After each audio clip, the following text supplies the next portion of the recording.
देखो राजू बाबू बड़ी मेहनत से बोलते हैं रुपया, इतनी जोर से बोलते हैं कि वो आवाज हमारे मां हीरापुर मां नहीं तक पहुंच जाती हुई।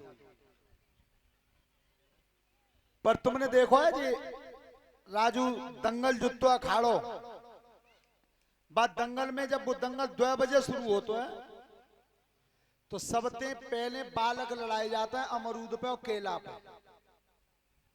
तो वो अमरूद भाई केला भाई तो है ही पहले दिन, फिर लड़ाए जाते हैं 200 रुपया पे, 300 पे, 500 पे। पर जब सांझ को आधा घंटा रह जाता है तब फिर वो बड़ी बड़ी कुश्ती होते हैं। तो भैया जी केलन भाई कुश्ती लड़ते रहो, अब 2 दिन रह गए हैं। तो नोगमा गांव से मेरा कहना है कि अब कल और परसों 2 दिन आए तो बड़ी बड़ी कुश्ती एक आध जने कोई लड़वैया है जा गांव में के ना है तो बड़ी बड़ी लड़ लो एक आध। हाँ, क्योंकि दान भी सामर्थ्य के अनुसार करना चाहिए, जैसी सामर्थ्य हो।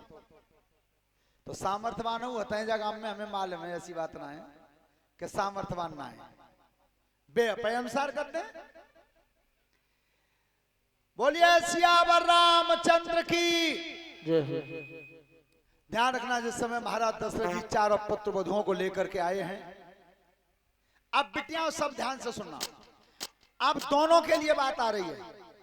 जो बहुएं बनी बैठी उनके लिए और जो सास बनी बैठी है उनके लिए, दोनों जने शिक्षा को मान के जाना। महाराज दशरथ जी के भवन में जब 4 पुत्र वधुएं आई तो सबसे बड़ी बहू थी सीता। तो मोह दिखरामनी हुई तो सबसे पहले सीता का चेहरा देखने के लिए आई केकई। केकई भगवान राम के ऊपर सबसे ज्यादा अगर कोई प्यार करता था तो वो केकई करती थी, केकई करती थी। तो केकई ने जब सीता जी के चेहरा को निहारा तब कही बेटी सीता, अयोध्या में जितने भी भवन बने हुए हैं सबसे ज्यादा सुंदर राजभवन मेरे पास है, पूरा सोने का बना हुआ पूरा। तो मैंने वो अपना राजभवन मोह दिखरामनी में सीता तुझे दे दिया। अब दूसरे नंबर पे आई सुमित्रा। तो कहीं विद्वानों का मत है चूड़ामर्दी, लेकिन संत श्रोमण राजेश्वरानंद महाराज जी ने बताया कि सुमित्रा ने सीता को अपना एक बेटे ही दे दिया, मेरा एक बेटा तेरी सेवा करेगा। अब पीछे तो नंबर आवा कौशल्या को। अच्छा अब तुम सुनो, काऊ के घरे बहू आवे तो कोई रिश्तेदार ने अंगूठी दे जाए, कोई तोड़ियां दे जाए, कोई घड़ी दे जाए, पर सबसे ज्यादा कीमती कौन देता है? जो लड़के की मां होती है, लड़के की जो मां होती है। अब कौशल्या बैठी है खाली हाथ विचार कर रही कि सबसे ज्यादा कीमती चीज दे दी केकई ने। अब ज्यादा ज्यादा कीमती चीज है नहीं मेरे पास कोई। ध्यान रखना, तब कही कौशल्या ने बेटी सीता, अब मोह दिखरामनी में कोई संपत्ति तो बची नहीं। देखो क्या दिया था कौशल्या ने सीता को मोह दिखरामनी में, वो तुमको सबको अच्छा लगे तो सीता मैया के नाम की ताली बजाना जोर से। तब कही बेटी सीता, अब मोह दिखरामनी में संपत्ति तो कोई बची नहीं, पर आज से मैंने मोह दिखरामनी की रस्म में तुझे अपना बेटा राम दे दिया, राम दे दिया। कुत्ता को कितना उल्टो असर हुआ है। सास में बहू में तकरार है जावे तो बहू सास से कह रही है कि टुकरिया में आदमी कमाई खा रही है तो मोह मार रही है। बेटा तेरे आदमी तो पहले तो बुआ को बेटा है, 20 साल और 22 साल को करके पाल के और तब तेरा पति बनाया उसने। तो बेटा पर सर्वप्रथम अधिकार होता है तो मां का होता है। तो बिटिया जितो उनके लिए जो बहू बनी हो, अब उन पे नंबर है जिन जो सास बनी बैठी। अगर काउतरत किसी गरीब घर से बहू आ गई है, अच्छा गरीब हो चाहे अमीर हो, वो लड़की विदा होता तो तक लड़की आएगी जेब पूरी खाली, सो 98 वर्ग के कुंडल पहरा दे लली है। बेटा अब की जे पहन जा और अब के फिर आवे तो हम भारी करवा देंगे, बाप ये कह देता है आंखों में आंसू भर के। और बहू 98 वर्ग के कुंडल पैर की गई तो वो बिटिया तो 98 वर्ग के कुंडल पैरे बैठी है और 705 तोले के झाले लटकाए बैठी है, शोभा नहीं देगी।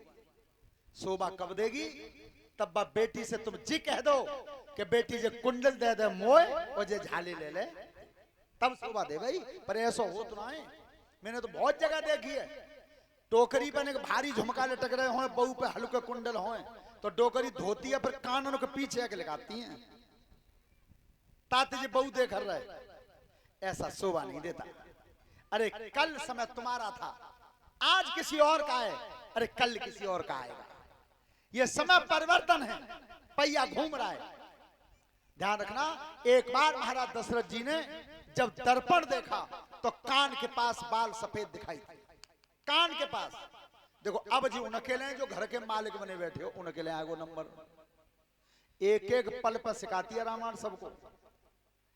कान के जोरे बार भूरे पच जाए तो घरवारी थानेदारी छोड़ दो, बिल्कुल छोड़ दो। परमानेंट थोड़ा ही है जी, काऊ और पे त्याई है, काऊ और पे जानी है। अच्छा जब जानी ही है तो फिर पकड़े का बैठे हुआ है। क्या सोचा महाराज दशरथ जी ने? अरे बरसों तक राज काज देखा, बरसों महलों में मगन रहा, बरसों महलों में मगन रहा, बरसों युद्ध स्थल में गरजाए और बरसों भजन में लगन रहा।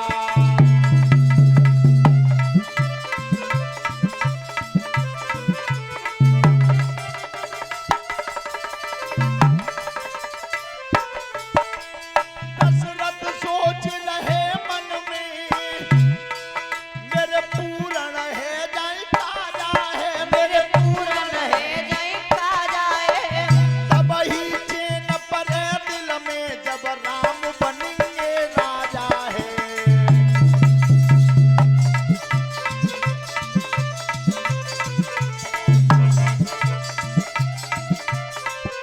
सुनो, महाराज दशरथ जी ने यह विचार किया कि जब कान के पास बाल सफेद दिखाई दिए, सोच समझ ली कि अब राम को रात तिलक करने का समय आ गया। एक बात और बेटा ध्यान से सुनना, ये दर्पण जो होता है शीशा, चाहे तुम 10 लाख रुपए रिश्वत दे दो तो झूठ ना बोले हो, 10 करोड़ की दे दो तो झूठ ना बोले हो। और ये 100 रुपए हमारे परीक्षक जी की तरफ से हैं, हमारे लिए धन्यवाद। दर्पण जो है वो ही दिखाएगा। आप कितनी भी कोशिश कर लें कि जब बदल के दिखा दे, शीशा कबू बदल तो ना है, कैसे ना बदल। तो किसी के लड़के ने बाहर अमेरिका में इंजीनियरिंग की डिग्री प्राप्त करके नौकरी लगा ली, अब्बा ने नौकरी लगाई अमेरिका में, तो शादी वहीं कर ली। और शादी कैसी करी? वो 1-1 इंची के पार राखती का उनते। अब शादी कर ली, सुबह लड़का के मन में एक दिन आई कि बच्चों मैया की याद आ रही है, डोलिया में। सुबह बहू थी, कही तुम चलो ही, नहीं नहीं नहीं, इंडिया गंदा देश है, हम क्या करेंगे वहां, तुम चले जाओ। चले आए। अब मन में सोची कि बच्चों मैया जी पूछा ही कि लला ब्याह कर लो, बहू कैसी है। सुबह बाजार में गए, सो बहू को फोटो खिंचवा लाए, फोटो खिंचवा के धर लो सूटकेस में। फिर सोची कि कोई नई चीज ले चले, मैया दिखाए तो देंगे। और अब तुम देखो कहूँ यात्रा पे जाओ लंबे पे, तो यही तो भावना आता है बाजार में कि कोई नई चीज नहीं चले। सो जो वे बाजार में डोल के आए, सो शीशा बिखरो, और शीशा पहना तो ना हो। अच्छा शीशा पहना हो तो नारद जी ताल में मोचो देखते, शीशा था नहीं। सुबह लड़का ने वो शीशा खरीद गए, ये तो बहुत अच्छी चीज है, जहां तो तकान सोई दी कहते हैं। सो धल्लो बेऊ सूटकेस में। अब उतर के आए, सो घरे मेहतारी के 5 छुए, मैया नाराज मत भैया, हमने शादी कर ली है। मई ए डोकरी तो खुश है भगवान में लला ने बहू ढूंढ ली। इन लला कैसी है कि माता जी फोटो रखा है, हम देख लियो सूटकेस में। लला खेतन में चलेगा, डोकरी ने सूटकेस ही तोड़ दो, खुशी के माए। अब्बा में फोटो ढूंढ रही बहू को। सोबू लला राजू फोटो तो मिलो ना, वो शीशा मिलो, जो डोकरी ने वो शीशा ऐसे करो पाए माओ। ए लला जी बहू ढूंढी है जी, तो मर पे बैठी है बिल्कुल। ए भगवान लला की जिंदगी बिगड़ गई। ओ भैया अम्मे अब कहां जाऊं, मेरे लला की तो जिंदगी बिगड़ गई जी। देखिए बहू मर पे बैठी है। सुबह शीशा लग डोकरी घेर में धरबाजी डोकर बैठे था। ओ डोकर काय लला को भाग्य फूटो काय चिल्ला रही है, पसीना काय उड़ा रही, बात तो बता। बात जे ललाने में शादी कर ली और बहू ऐसी ढूंढिया मर में बैठी है बिल्कुल। डोकर ने की तो कैसे मालूम है कि लला फोटो लाओ है? डोकर ने की दिखाई है सो वो शीशा दे दो, डोकर के आदम डोकर निकल लो पे कह रही जी बहू का है जाके तो मोछे। ध्यान रखना दर्पण वही दिखाता है जो होता है, बदल नहीं सकते आप। महाराज दशरथ जी ने तैयारी की, हाट बाट घर गली अथाई कहें परस्पर लोग, अयोध्या सजाई गई। भगवान राम ने जब केकई से पूछा कि मैया ये नगर सजाया क्यों जा रहा है, तो केकई ने कहा कि बेटा राम तुम्हारा राज तिलक होगा। सबसे ज्यादा खुशी थी केकई को। भगवान राम ने की मैया राज तिलक की तैयारी कर दी और मेरे सीना में दर्द हो रहा है। ध्यान रखना भक्तों पर जब जब कष्ट आता है तब भगवान के सीने में दर्द होता है, सीना में। तो बेटा का वैद्य बुला लो, दवाई ले लो। भगवान राम ने की मैया मेरी बीमारी की दवाई केवल तुम्हारे पास है, तुम्हारे पास। केकई एकदम बेचैन वहीं, बेटा बीमारी होए और दवाई महतारी पे होए, मांग ले जल्दी क्या मांगना चाहता है।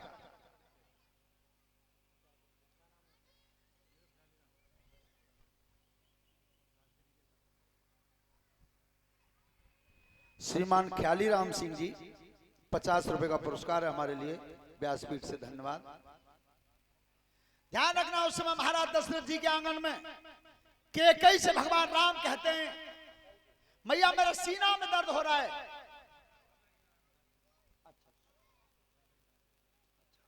देखिए नगला बिरखी में आज भंडारा है जो भागवत चली थी, तो सभी जो कथा पंडाल में बैठे हैं वो सबसे निवेदन है कि शाम को यहां से कथा जब विराम हो तो उस भंडारे में शामिल हो सब। तो भगवान राम कहते हैं मैया मेरी दवाई तुम्हारे पास है, बेटा मांग ले क्या मांगना चाहता है। ऐसे नहीं तो मेरे सिर पे हाथ रख के कसम खा जाओ मैया मैं मांगूंगा वो दे दोगी। तो आज केकई ने राम के ऊपर हाथ रख के कसम खा दी है और तब कहिए भगवान राम ने क्या मांगा था कि 14 बरस बनी भी जमाई दे,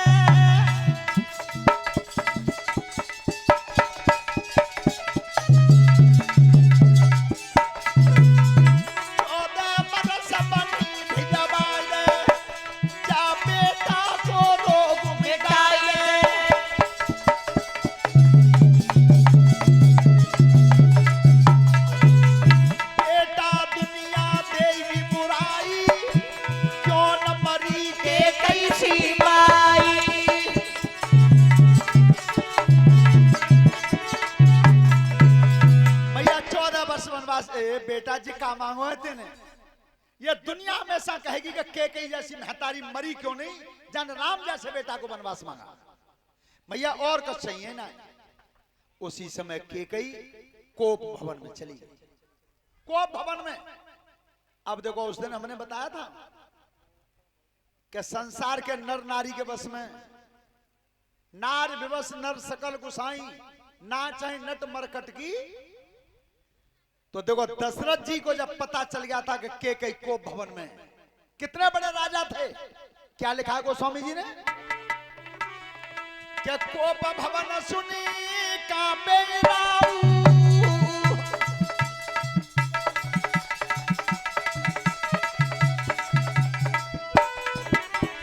कोप भवन सुनी कांपे राऊ, भय बस आगे परे न पाऊं।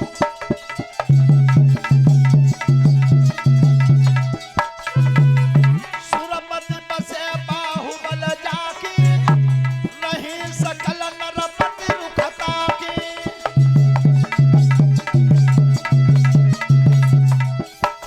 आप ध्यान से सुनना, पूरे विश्व के राजा दशरथ के यहाँ चौखट पे हाजिरी बजाते थे। देवराज इंद्र का इंद्रासन दशरथ की भुजाओं के बल से चलता था।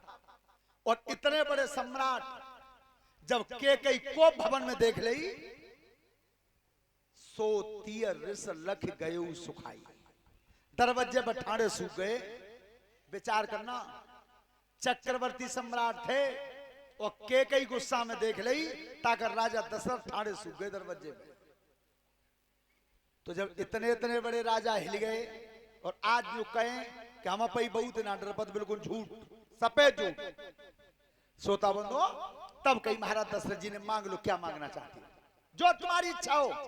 तो देख के कई बड़ी मुश्किल थी तो उठ के बैठी है, बहुत मुश्किल थे। और तब क्या कही महाराज दशरथ जी से, महाराज देना चाहते हो तो सुनो। मेरे द्वे वरदान पिया, मेरे द्वे वरदान पिया, बहुत दिन पहले के। मेरे द्वे वरदान पिया, बहुत दिन पहले के। मेरे द्वे वरदान पिया, बहुत दिन पहले के। देवयसुर में भई लड़ाई, देवयसुर में भई लड़ाई। कील निकल बाहन की जाई, कील निकल बाहन की जाई। महाराज याद करो, जब देवासुर संग्राम में तुम गए थे और जिस समय तुम्हारा आमना सामना हो रहा था तो तुम्हारे रथ की धुरी में से कील निकल गई थी। और जब रथ तुम्हारा हिलने लगा था, बादल में नहीं होती तो आप मारे जाते। उंगली को फंसाई दिया, उंगली को फंसाई दिया, बहुत दिन पहले।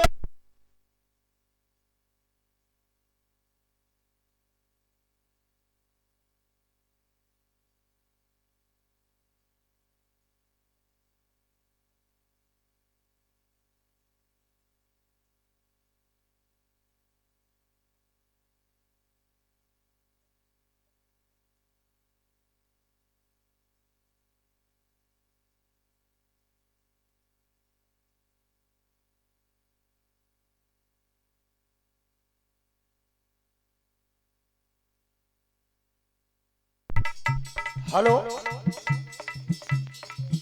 उंगली को फंसाई दिया, बहुत दिन पहले के। उंगली को फंसाई दिया, बहुत दिन पहले के। मेरे द्वे वरदान पिया, बहुत दिन पहले के। मेरे द्वे वरदान पिया, बहुत दिन पहले के। महाराज, दो वचन उदाहरण तुम्हारे पास मेरे। ए महाराज दशरथ जी ने की जो कोई बात है, जाई पे नाराज हो, मांग लो क्या मांगना चाहती हो। देखिए केकई ने मांगा क्या, सब श्रोता बंधु विचार करना। अगर केकई भरत को राजा चाहती तो जापे तो दशरथ तैयार रह गए, दशरथ जी तैयार हो गए थे। देख लेना रामायण खोल के। तो पहले वचन में मांगा कि राज तिलक हो तो मेरे बेटा भरत का हो, यह मांगा। तो महाराज दशरथ जी को कोई परेशानी नहीं लगी, कोई दिक्कत नहीं हुई कि चलो राजा राम सही तो मेरा बेटा भरत सही। लेकिन जब दूसरा वचन मांगा है परीक्षित जी, वो दूसरा अटैक अब पड़ा। पहला अटैक तब पड़ा जब विश्वामित्र ने मांगा, और दूसरा अटैक आप पड़ा। आज क्या मांगा है के तामस भेषा विशेष उदासी, 14 बरस राम बनवासी। राम सिया राम बोलो, राम सिया राम। राम सिया राम बोलो। क्या मांगा, तपसी के भेष में उदासीन पंथ को लेकर के राम 14 साल को वन चले जाए, तब दशरथ जी को अटैक। बहुत समझाया कि कही तुम मेरे बेटा भरत को राज सिंहासन मांग लो, मुझे कोई परेशानी नहीं, पर राम को वनवास मत मांगो। लेकिन नहीं हटी। ध्यान रखना, भगवान राम को पता चल गया था कि अब मेरे वनवास जाने की रास्ता साफ हो गई है। लक्ष्मण जी तैयार हुए, सीता जी तैयार हुई, और जिस समय सीता तैयार हुई, भगवान श्री राम ने मने किया था तुम मन चलो। लेकिन सीता जी का जवाब क्या है, संग बनकू तुम्हारे चलूंगी पिया, संग बनकू, संग बनको तुम्हारे चलूंगी पिया, संग बनको, संग बनको तुम्हारे चलूंगी पिया, संग